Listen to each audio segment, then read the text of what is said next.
Okay, so we've declared our variable up here, and our next step is now to fill that variable. We declared our variable as part of the class definition, and we're going to fill the variable as part of our constructor function definition.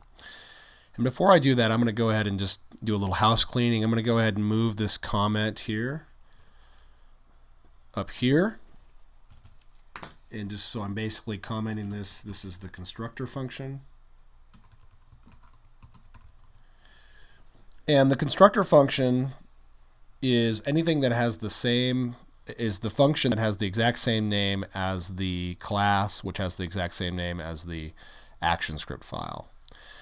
And what that means is that ActionScript will automatically run the constructor function as soon as the program opens.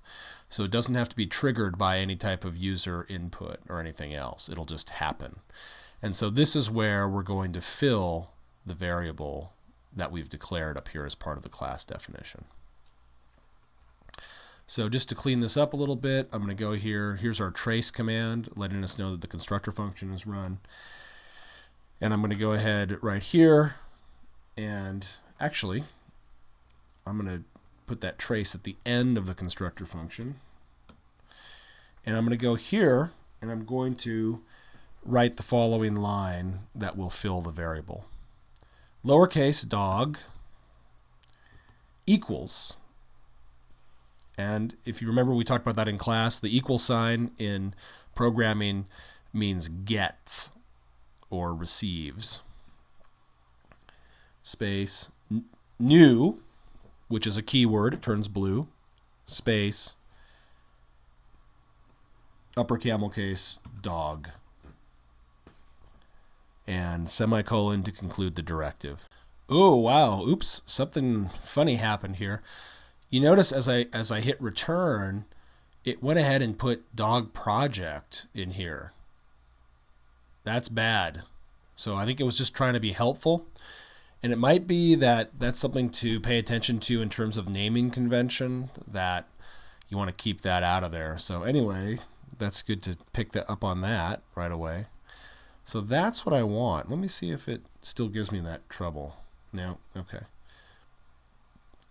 So there was a case of Flash trying to be helpful, and it just wasn't helpful. So now we know. And there's a lesson to be learned there, I think, as far as naming conventions, that I will say I learned that lesson too, along with you guys. So, okay, well, good to know. So let's move on to the next step. Now that we've got that variable filled with something, we're ready to actually display the contents of that variable on the stage. And pay attention to the way I just said that we have to display the contents of the variable. And so this next keyword we're going to use, addChild, is looking for a variable. And so let's do that. On a new line, we go addChild. In camel case, it turns blue. Parentheses, lowercase dog, which is the variable name, end parentheses, semicolon. Save the ActionScript file. Test the movie. And there we go.